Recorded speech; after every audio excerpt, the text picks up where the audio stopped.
Queridos, vamos lá então. Segunda carta que Paulo escreveu aos Coríntios, capítulo 5.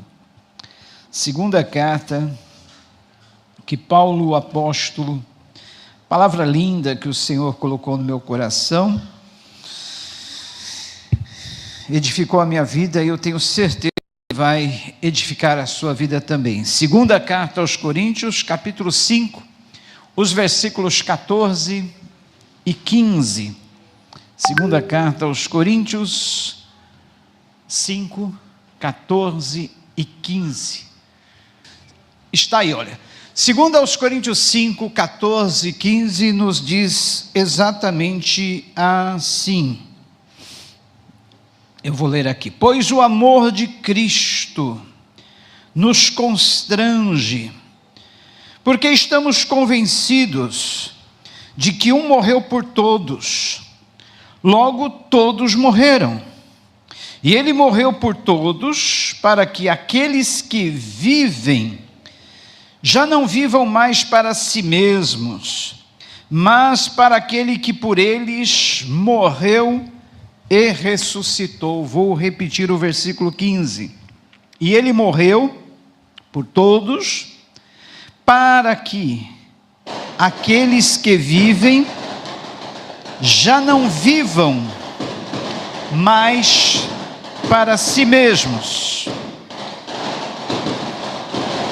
mas para aquele que por eles morreu e ressuscitou. Amém? Vamos orar? Hoje vai ser meio difícil, né? Com esse resultado das eleições aí. Eu não sei porque o povo está comemorando. Se houvesse motivo para comemorar, né? Mas não há. A gente não sabe se... A gente tem uma certeza: melhorar não vai. Tomara que não piore. Porque o único que pode dar jeito nessa cidade é Jesus. Mas o povo rejeita Jesus, prefere confiar em homens, mas nenhum homem vai dar jeito não. Só Jesus. Amém? Vamos orar.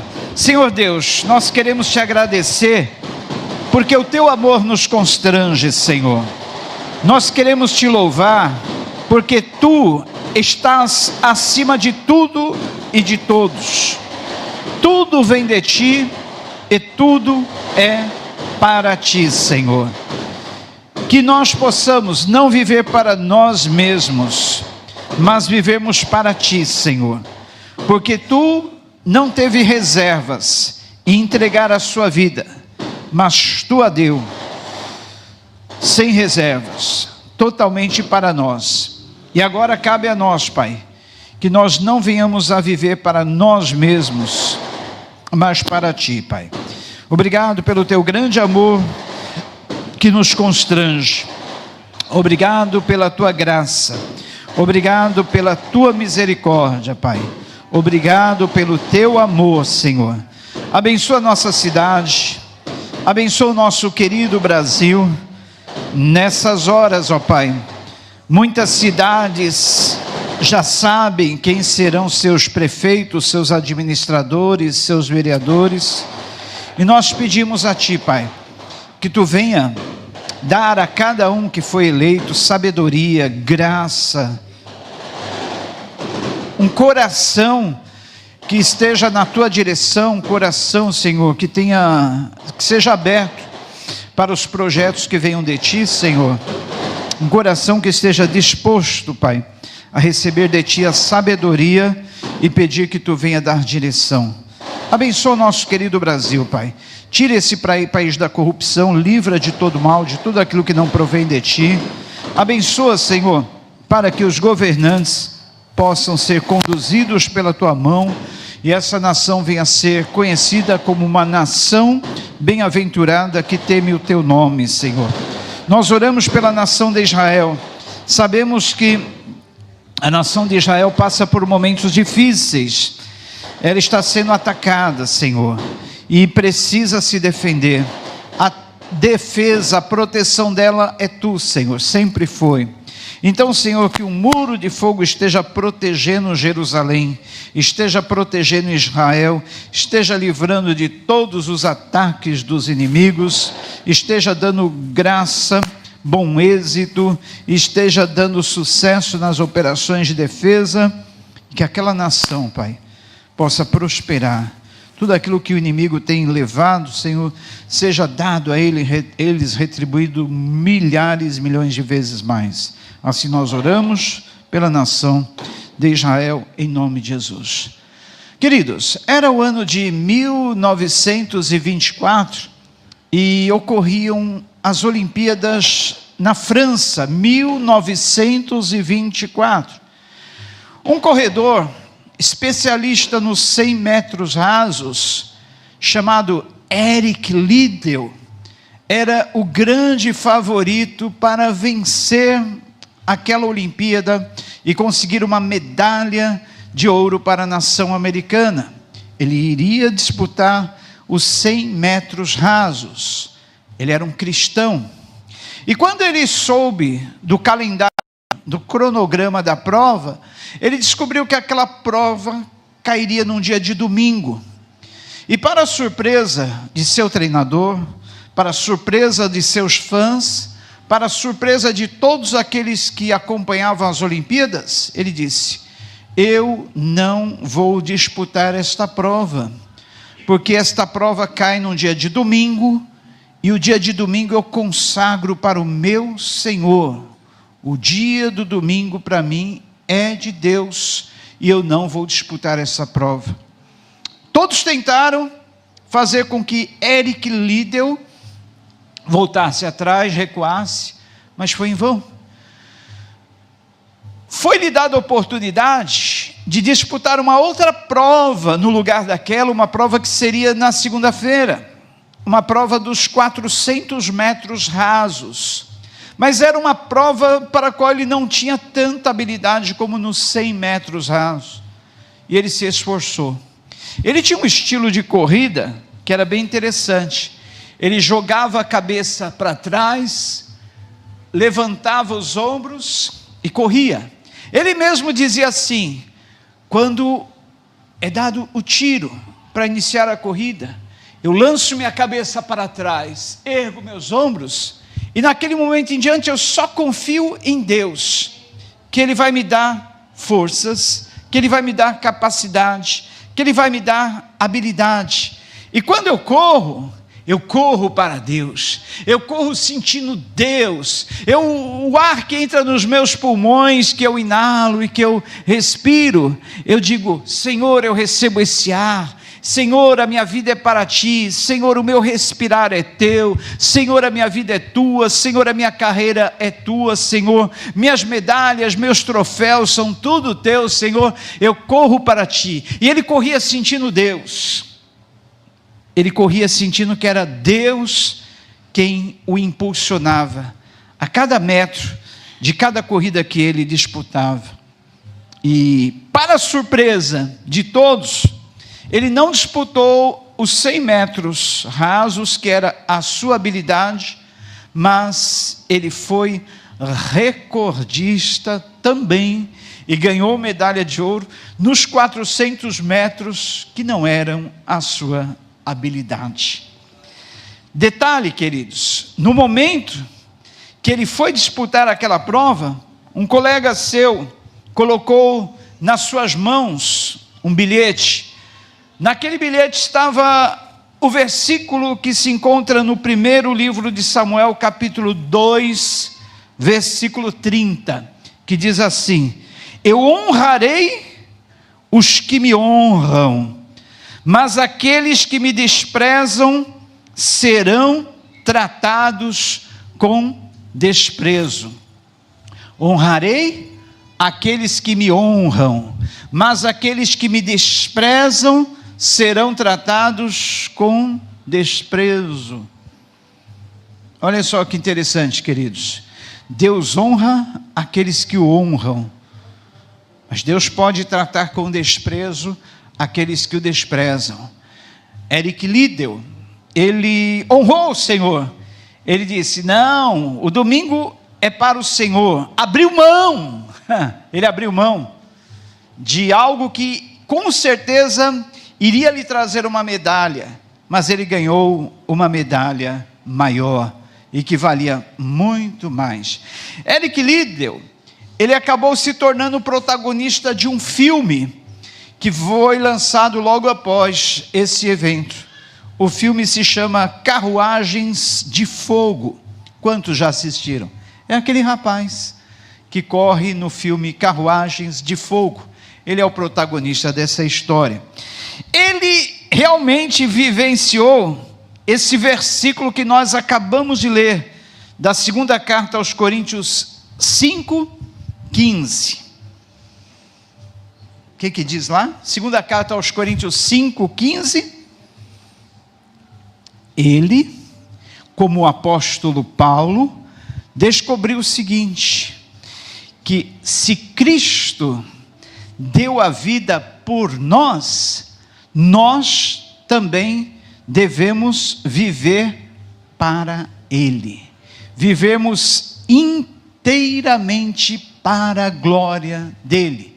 Se Ele morreu por todos, Ele morreu por todos para que aqueles que vivem, já não vivam para si mesmos, mas para aquele que por eles morreu e ressuscitou. Queridos, essa é uma verdade, olha. Se Ele morreu por nós, nós também devemos viver não para nós mesmos, mas para aquele que por nós morreu e ressuscitou. Imagine, Jesus deixou a sua glória no céu. Jesus deixou tudo aquilo que era dele. Deixou o convívio com o Pai, para vir aqui nascer do ventre de uma moça virgem. Imagine, ele veio aqui e se submeteu a essa vida que nós levamos. Ele com certeza foi uma criança normal, ele teve que ser limpado, ele teve que ser cuidado, tiveram que enfaixar o umbigo dele. Ele viveu se submetendo a tudo aquilo que uma criança se submete, a tudo aquilo que um adolescente vive, mas sem pecado. Ele foi obediente até a morte de cruz, mas está escrito que Deus o honrou e lhe deu um nome que está acima de todo e qualquer nome, para que ao nome de Jesus se dobre todo o joelho, quer seja no céu, na terra, embaixo da terra, e toda língua confesse que Ele é o Senhor, para a glória de Deus Pai. Amém? Esse nome está acima de tudo, queridos. Fizeram uma pesquisa e descobriram que o nome mais procurado em todas as redes de busca da internet é o nome de Jesus. O nome mais citado e o nome sobre o qual mais se escreveram livros até hoje é o nome do Senhor Jesus. O nome do Senhor Jesus é um nome que está acima de todo e qualquer nome. Paulo, apóstolo do Senhor, quando ele escreveu isso aí, olha, que aqueles que vivam não mais para si mesmos, mas para aquele que por eles morreu e ressuscitou. Paulo vivenciou isso. Ele, que era um homem letrado, fora ensinado aos pés de um dos maiores teólogos da época, que era chamado Gamaliel. Ele participava do Sinédrio, ele tinha tudo para ser um dos grandes ali no templo, mas ele abriu mão de tudo por causa da excelência do conhecimento de Cristo. Ele teve um encontro com Cristo ressuscitado no caminho de Damasco, e depois ele escreve que tudo aquilo que ele alcançou na vida, que muitos davam somas de dinheiro para poder alcançar, ele considerava como esterco, como refúgio, para poder ganhar a outros. E ele se entregou de tal forma que vocês conhecem a vida do apóstolo Paulo. Quantas vezes apedrejado, quantas vezes perseguido, quantas vezes caluniado, quantas vezes ele sofreu naufrágio, ficou na voragem do mar, dias e noites. Quantas vezes ele sofreu toda a oposição dos religiosos da época, e ao final, ele teve a sua morte de uma forma muito cruel, sendo decapitado em Roma. Sabe o que é isso? Morreu decapitado em Roma, depois de passar dias e dias numa prisão, nas piores condições que você pode imaginar uma prisão.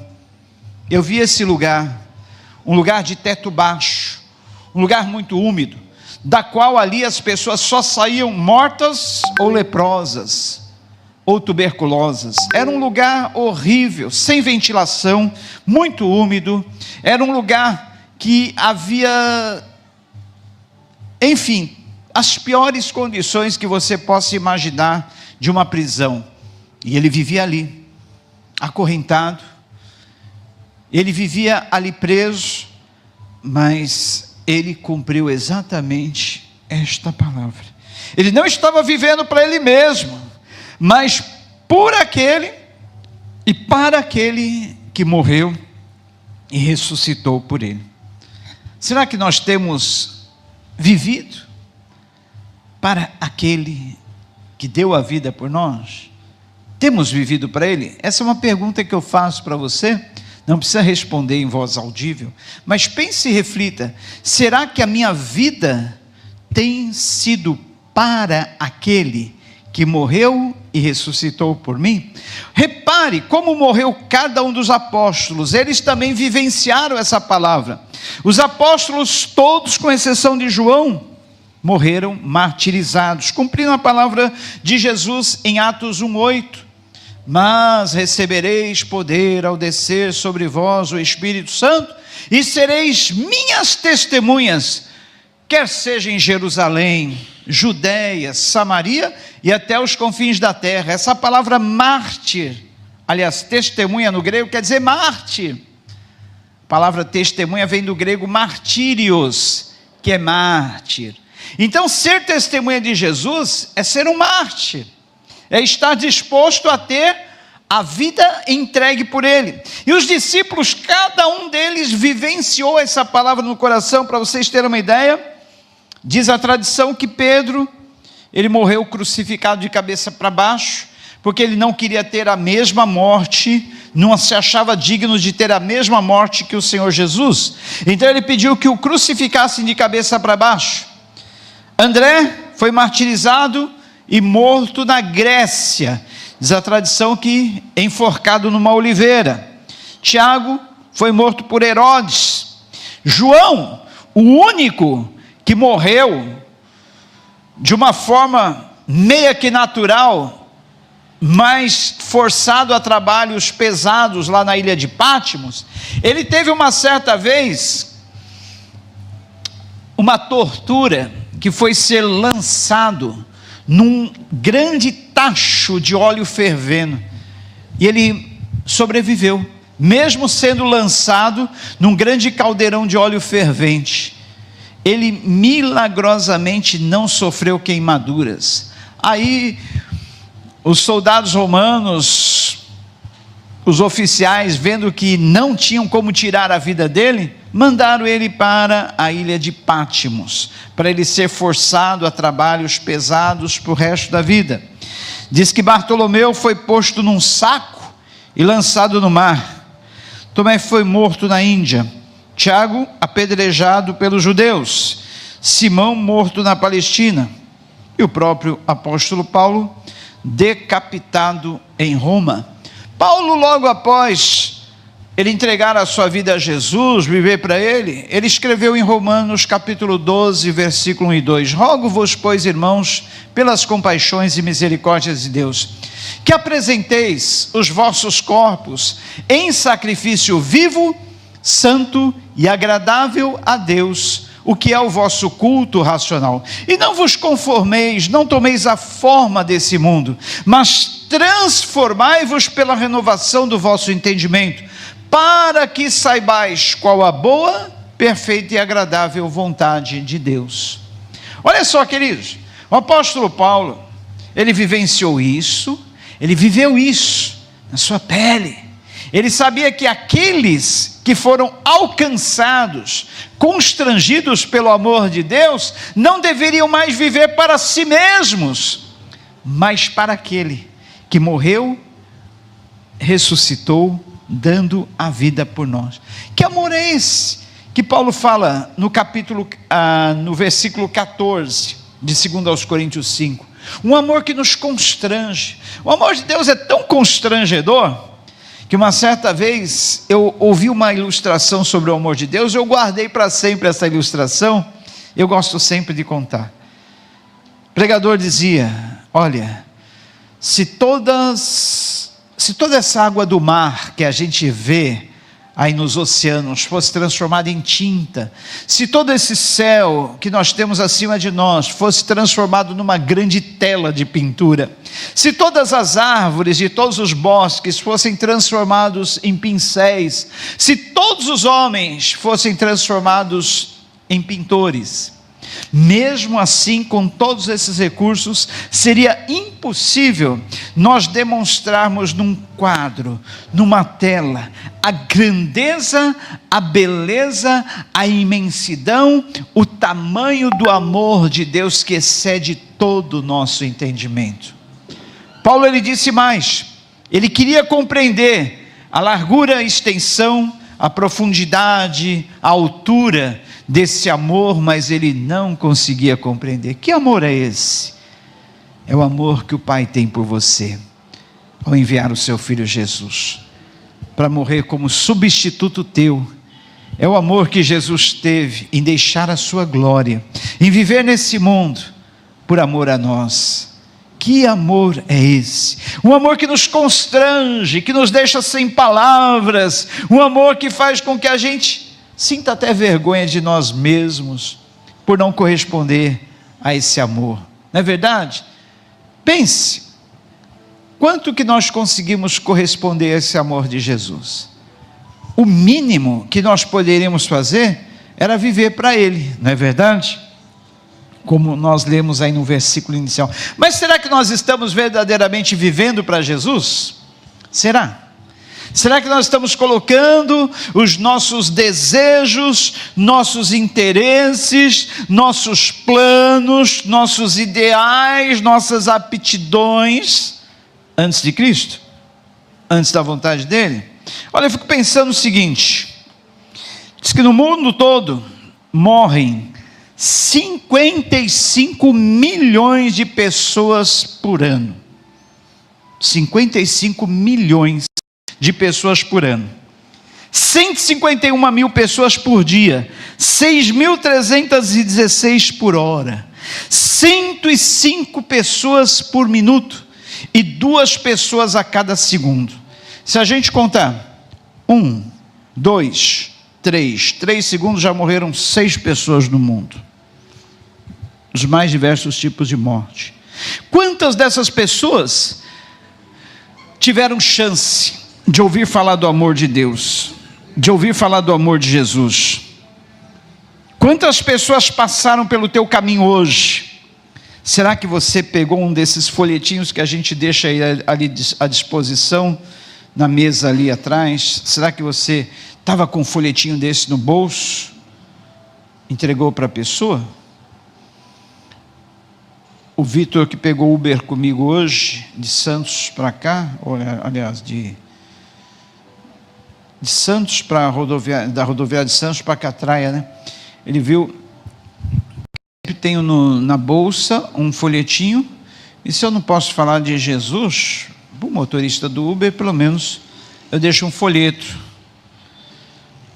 Se eu encontro uma pessoa na rua que Deus me toca, pelo menos um folheto. Olha, pessoas podem estar precisando de uma palavra tua, nas mais diferentes situações, condições. Estava até falando para o Vitor, algo que aconteceu comigo, um tempo atrás, quando eu fui deixar a minha esposa Sandra e a Osana lá na rodoviária em Santos. Eu resolvi vir andando à noite, eram umas 7, 8 horas da noite, eu resolvi vir andando até a Catraia, que eu tinha bilhetes da Catraia, falei, eu vou andar até a Catraia. E no caminho, entre a rodoviária e a Catraia, a gente passa por umas ruas sinistras ali, né? E quando eu estava passando por uma dessas ruas, uma moça muito bonita, corpo vistoso, estava na porta de um hotel, falou: moço, o senhor não quer fazer um programa comigo? Só R$30, eu estou precisando, moço. Eu levei um susto assim, falei: meu Deus, e agora? Eu paro, não paro para conversar com essa moça? Alguém pode me ver aqui na rua, uma hora dessa, não vai ficar legal. Mas o senhor falou: pare para falar com ela. E ela falou: moço, se o senhor não tiver 30, pode ser 20. É que eu estou precisando, tenho que pagar uma dívida, moço, por favor, me ajuda. Eu li assim, eu falei: não estou acreditando. Aí eu respirei fundo, moça bonita, sabe, vistosa, loira, tudo mais. Eu falei: oh, moça, eu não estou acreditando, moça. Jesus pagou um preço tão alto por ti, moça. Jesus deu a vida dele, pagou um preço de sangue por ti, para você estar se desvalorizando dessa forma? Nem se fosse por 1.000, 10.000, 100.000, moça, você vale muito mais. Você vale o preço de sangue, moça, sangue de um homem justo. Olha o que você está fazendo com a tua vida.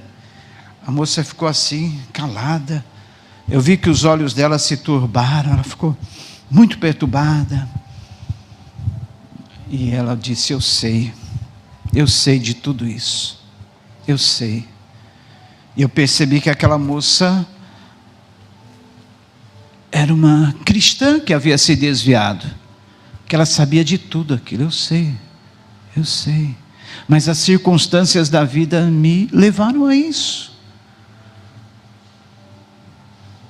Falei: eu vou orar por ti, moça, para que você consiga sair dessa vida, para que você tenha uma chance, para que você venha ter uma nova vida, porque Jesus te ama. E segui o meu caminho. Aí um outro rapaz que percebeu a conversa parou do meu lado: olha, eu escutei o que você estava falando com aquela moça, viu? Interessante. Aí a conversa tocou ele também. Ele falou: a maioria dessas moças aí estão aí nessa vida tudo por causa de dívidas de drogas, dívida com cafetões. É uma vida miserável, né? Aí, no outro dia, quando a Sandra chegou em casa, eu contei tudo para ela. Falei assim: eu vou contar tudo para você, porque se de repente alguém me viu lá, pode ter interpretado mal de outra forma, né? Aí contei tudo para ela, para não ter nenhum problema. A gente nunca sabe, né? Quem viu, quem estava passando por ali. Mas eu contei isso, queridos, para vocês terem uma ideia. Quantas pessoas cruzam o nosso caminho diariamente, precisando de uma palavra. E se nós estivermos vivendo para nós mesmos, nós seremos como aqueles da parábola que Jesus contou sobre o bom samaritano. Um homem estava caído à beira do caminho, passou um religioso, passou um sacerdote, passou um levita. Olharam: não tenho tempo para isso, vou seguir o meu caminho. Não posso me contaminar. E de repente passa um samaritano, que era menosprezado pelos judeus, que era menosprezado pelos religiosos, que não era visto com bons olhos. E foi exatamente aquele samaritano que parou para estender as mãos, colocou o ferido sobre a sua montaria, deixou no alojamento, no hotel, pagou a diária, procurou dar-lhe remédio, um dinheiro, para que pudessem dar-lhe tratamento. Falou: olha, tudo que esse homem precisar, põe na minha conta. Difícil nos dias de hoje, né? Nós vivemos tão atarefados com as nossas coisas, com os nossos compromissos. Difícil estender a mão para uma pessoa que verdadeiramente precisa da nossa ajuda. E a ajuda, o auxílio que as pessoas mais precisam, queridos, é de uma palavra. Quantas pessoas estão aí morrendo, desesperadas, desiludidas, pondo fim à vida, Quantas pessoas já desistiram de viver? Quantas pessoas estão se entregando às drogas? E nós temos a palavra da reconciliação, a palavra que pode restaurar uma vida. Nós podemos dizer como Pedro: não temos ouro nem prata, mas o que eu tenho, essa palavra que levanta, essa palavra que restaura, essa palavra que dá nova vida, nós temos, que vale muito mais do que ouro e prata, não é verdade? Nós podemos dizer para o que está caído: levanta-te e anda, levanta-te e anda, não fique aí caído na beira do caminho, não fique prostrado. Mas nós muitas vezes estamos fazendo como os leprosos, aquele texto de 2 aos Reis, segundo livro de Reis, capítulo 7, uma cidade estava cercada, uma cidade estava ali sitiada pelo exército assírio. 4 leprosos chegaram na entrada daquela cidade, disseram assim: estamos com fome, o que faremos? Se nós entrarmos, podemos morrer, nós ficarmos aqui, podemos também morrer, o que faremos? Mas eles não sabiam que o exército assírio havia se debandado. Eles ouviram um ruído, o poder que aqueles 4 leprosos tinham. A Bíblia diz: quão formosos sobre os montes são os pés daqueles que anunciam boas novas. Os pés deles estavam todos deformados, mas para Deus eram lindos. Quando eles vieram caminhando, imagine o exército assírio batendo em retirada, dizendo: olha, vamos sair daqui correndo, porque certamente Israel alugou outros exércitos contra nós e nós vamos morrer. Nada disso. Era as pisadas daqueles leprosos, que Deus fez com que eles ouvissem um grande barulho, um grande estrondo, um grande ruído, e fugiram. Deixaram ali do lado de fora da cidade uma grande quantidade de comidas, roupas, víveres. Aí os leprosos chegam assim: olha, foram embora, deixaram tudo isso, e começaram a se banquetear, começaram a comer, começaram a experimentar aquelas roupas. Olha, que vidão, hein, nós estamos feitos. Aí um deles falou: opa, peraí, nós não fazemos bem não, hoje é dia de boas novas e nós nos calamos. Vamos entrar naquela cidade que está sitiada, pensando que estão cercados, vamos entrar lá e dizer para eles que eles já estão livres. Essa é a nossa função. As pessoas estão sitiadas, ou se sentindo cercadas, se sentindo presas. Vocês já viram como que não é a palavra adestra? Vocês já viram como se adestra um elefante? O elefante tem uma força, queridos, que ele não sabe da força que ele tem. Então geralmente esses elefantes que trabalham em circo, geralmente no começo, eles amarram, quando o elefante é pequeno, eles amarram aquelas patonas dele lá, aquelas pernonas, numa corrente, numa grossa corrente, e prende ali num poste. Aí eles ficam fazendo o elefante girar em torno daquela coluna, faz o elefante se agachar, ajoelhar, levantar as patas. Aí tem hora que o elefante fica bravo e quer sair dali. Aí cada vez que ele faz força com a sua perna, dói, que aquela corrente machuca ele. Aí chega um tempo que ele vai crescendo, ele acaba desistindo de arrebentar aquelas correntes. Quando ele é um elefante adulto, basta uma pequena cordinha, uma fina cordinha, amarrada à perna dele, e a um poste, uma coluna, ele não sai dali por nada. Ele acha que ele ainda está preso por grossas correntes.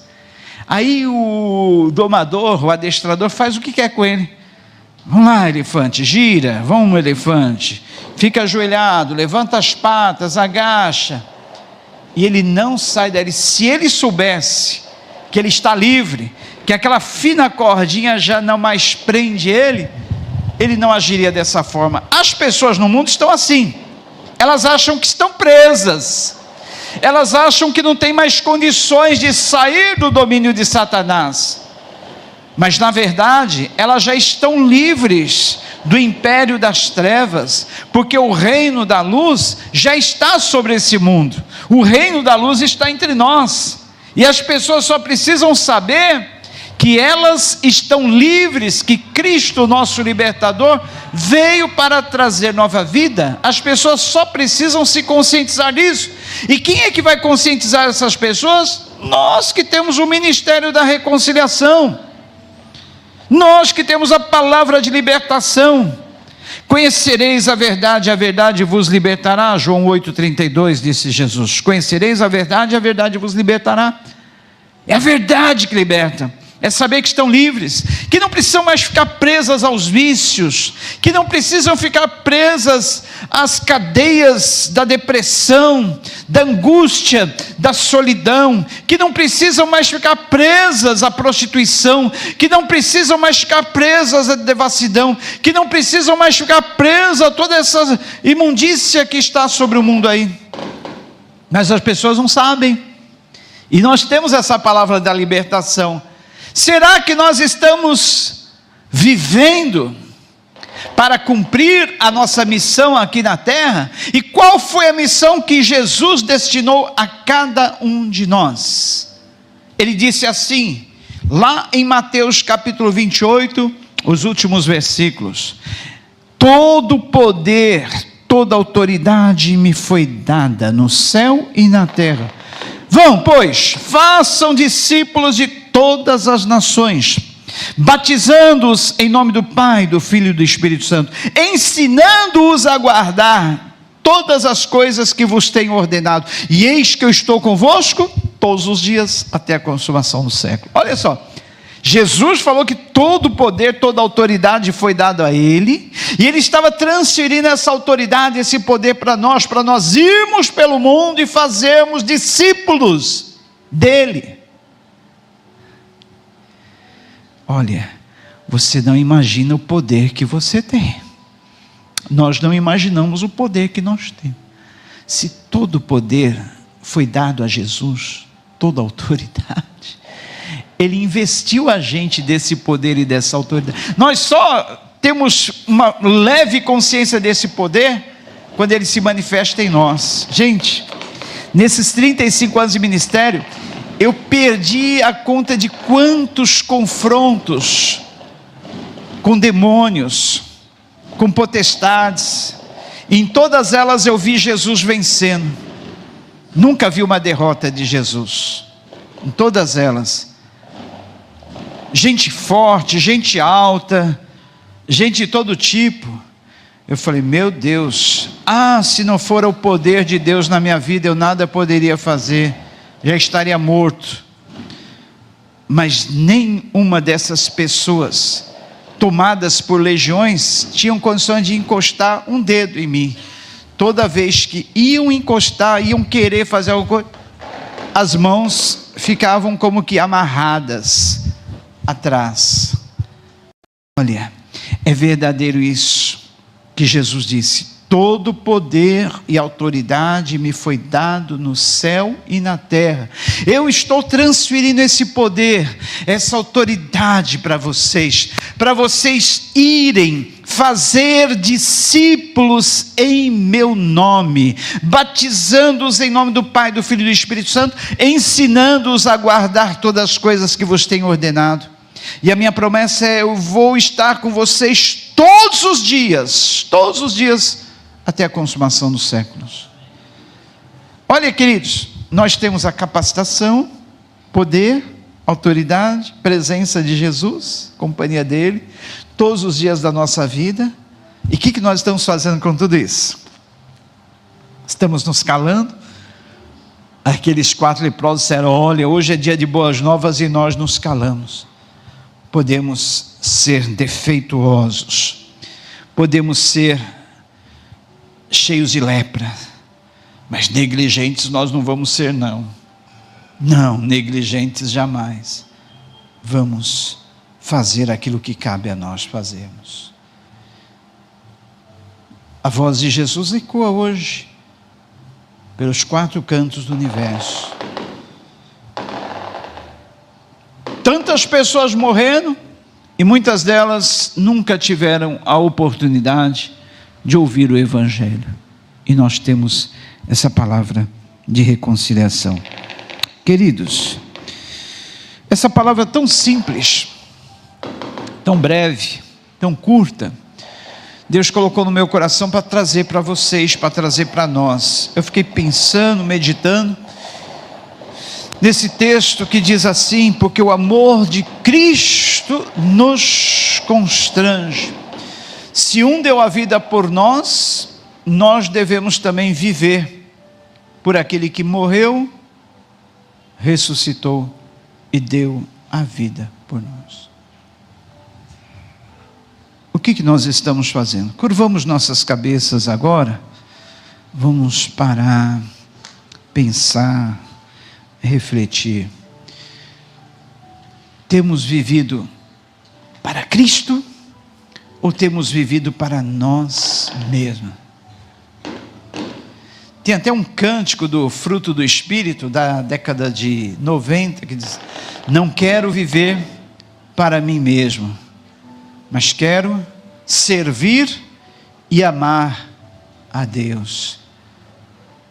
Meu coração, meu ser, tudo que sou, tudo que tenho, trago a Ele. Mais ou menos isso. Outro cântico, lá da década de muito antes, diz: tudo entregarei, sim, por ti, Jesus bendito, tudo a Deus eu entrego, espírito, alma, corpo, tudo a ti darei.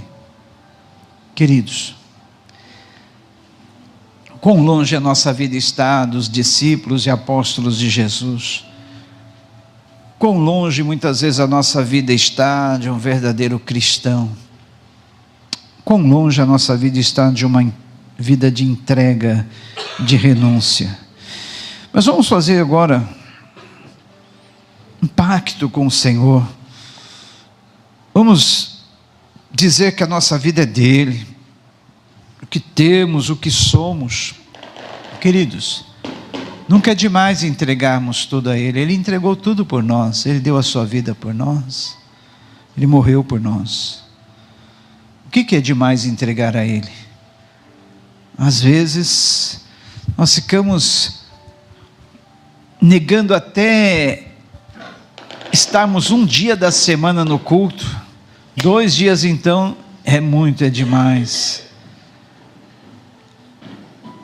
O que Ele nega para a gente? O que Ele negou? Ele tem dado tudo. Ele nos abençoa com toda sorte de bênçãos. Ele nos agracia com toda sorte de bênçãos dos céus. Faça essa oração: Senhor Jesus, queremos repensar a nossa vida, queremos estar decididos, convictos, a darmos mais de nós mesmos, a entregarmos nossa vida, a vivermos não para nós mesmos, mas para Ti, que deu a vida, entregou a Tua vida por nós. Senhor Jesus, nos perdoa quando nós retemos nossa vida para nós mesmos, nos perdoa quando nós retemos aquilo que temos, aquilo que somos, mas nós queremos abrir mão, porque nós sabemos que a nossa vida, nas Tuas mãos, ela está segura, ela está guardada, e a nossa vida entregue como uma oferta suave e agradável no Teu altar, ela Te alegra, ela Te agrada, Senhor. Recebe a nossa entrega, recebe a nossa oferta no Teu altar. Queremos viver não para nós mesmos, mas para Ti, que é o único merecedor de toda honra, de toda glória, de todo louvor. De Ti nós somos, a Ti nós pertencemos, Senhor.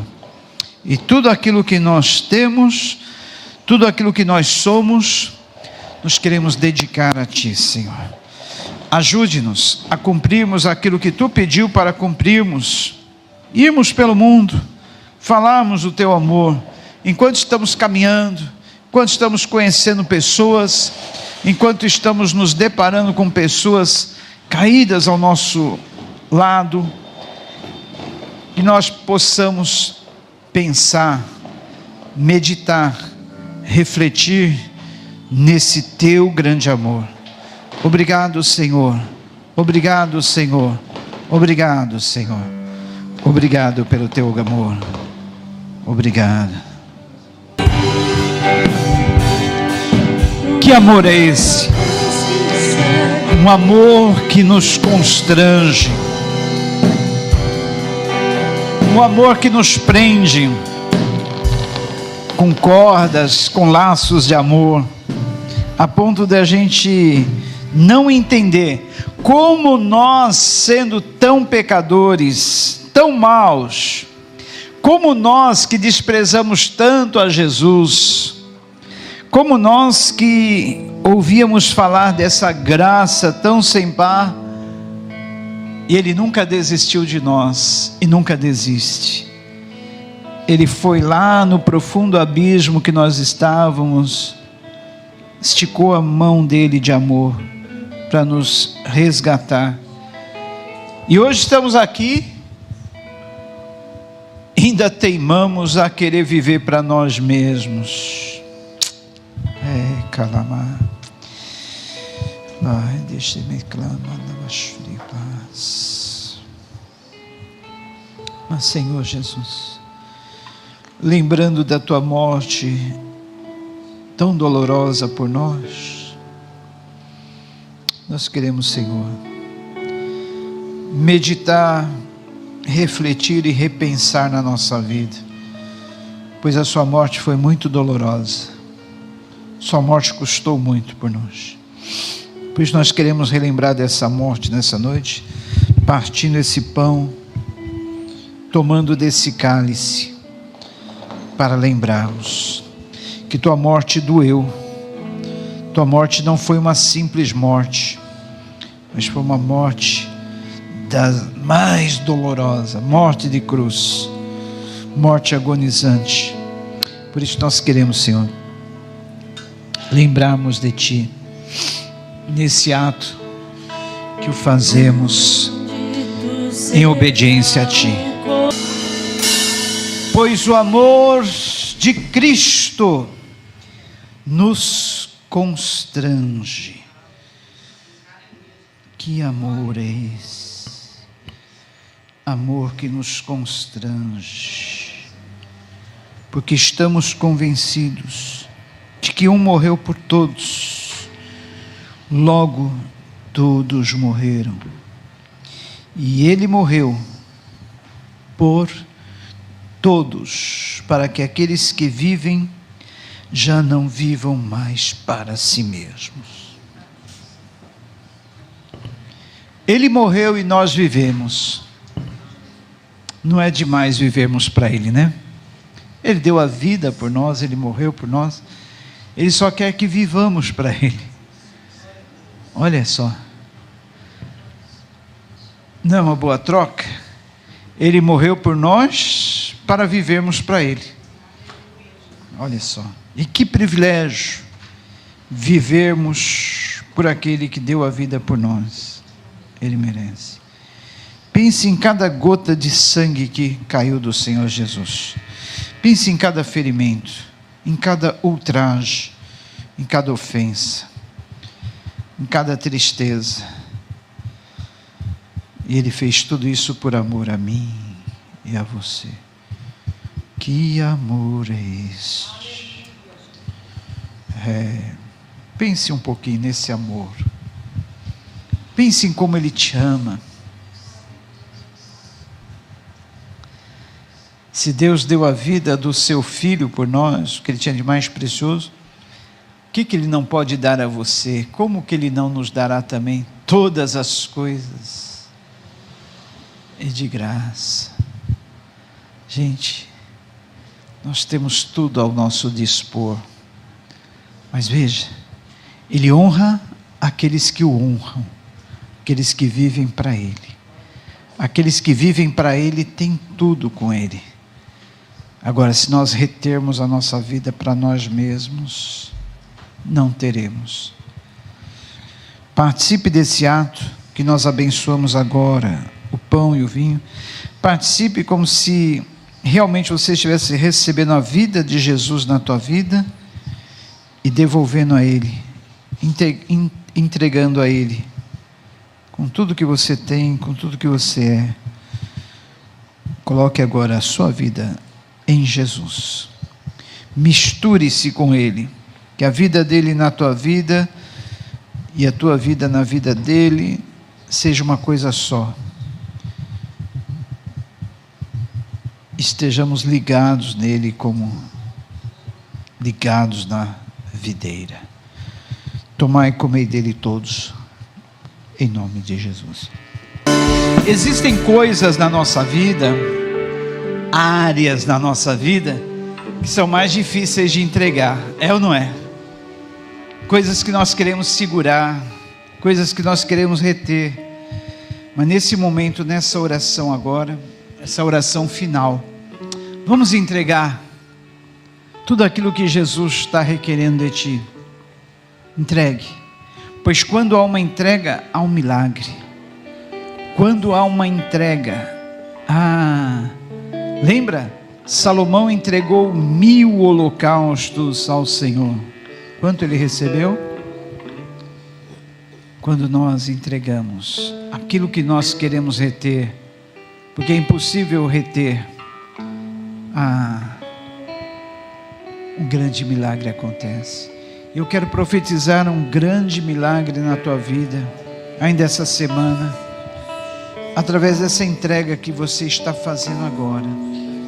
Uma entrega de vida, corpo, alma, coração, uma entrega do seu ser, uma entrega dos teus desejos, ideais, uma entrega dos teus planos, ambições, uma entrega de tudo aquilo que você sabe que o Senhor está requerendo de ti, uma entrega na direção da tua vida, do teu viver. Enquanto nós cantamos novamente essa estrofe, pense naquilo que Jesus está querendo ou requerendo que você entregue a Ele. Entregue. O Senhor começa a visitar agora áreas da tua vida, recônditos do seu ser, onde Ele não podia entrar porque não havia uma entrega.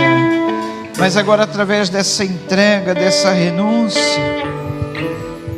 o Senhor vai se manifestar em áreas da sua vida. Você vai começar a perceber essas áreas da tua vida destravadas.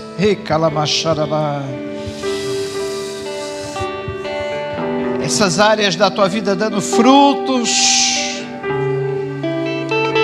no teu ser, nas tuas emoções. Repalai, teu intelecto,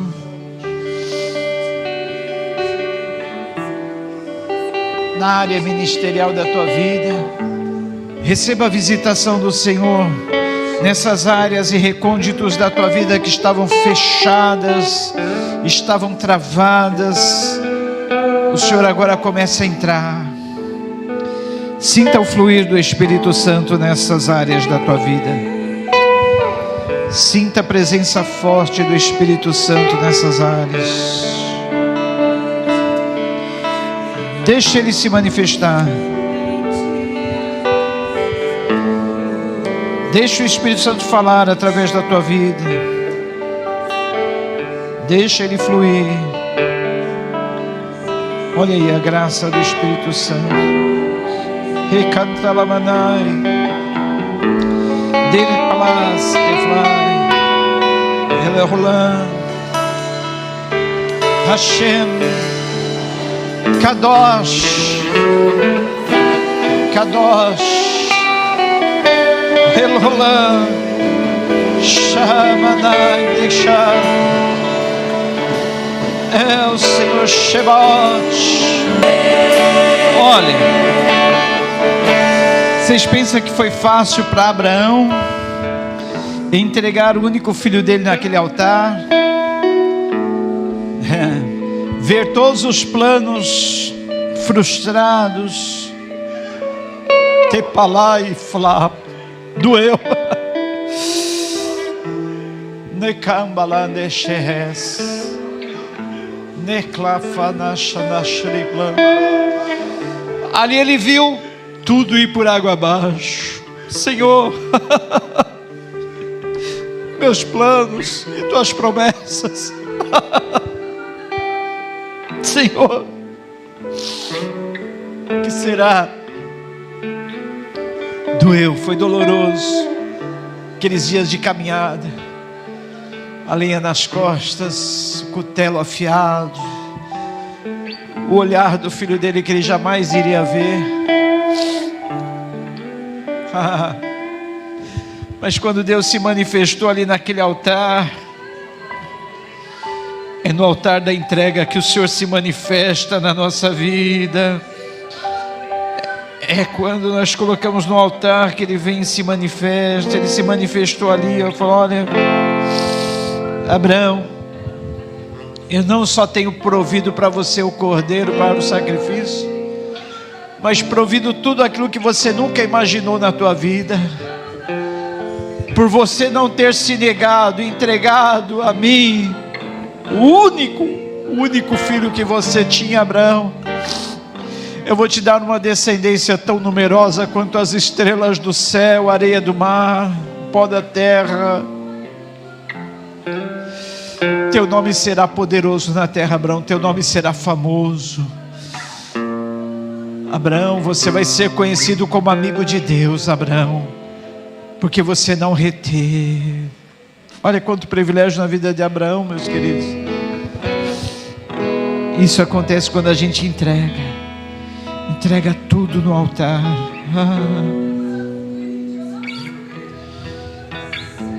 Você não imagina o que tem aí pela frente de bênçãos para vir na tua vida. Abra mão daquilo que você segura. Abra mão daquilo que você não quer entregar. Você não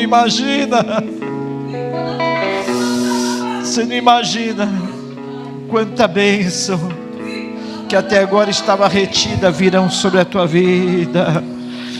Você vai olhar para trás e vai dizer: por que eu não fiz essa entrega antes? Por que eu não renunciei antes? Mas eu profetizo na tua vida esta noite: a sua entrega vai gerar muitos frutos, vai gerar muitas bênçãos. Você não imagina.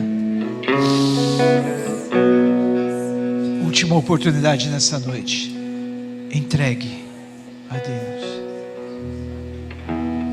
Deus está falando com alguém aqui também que está na transmissão agora. O Senhor está requerendo uma entrega profunda na tua vida. E quando você abrir mão e entregar, Deus vai manifestar. E Ele vai te dar um sinal ainda esta semana. Esta semana. Guarde essa palavra e verá.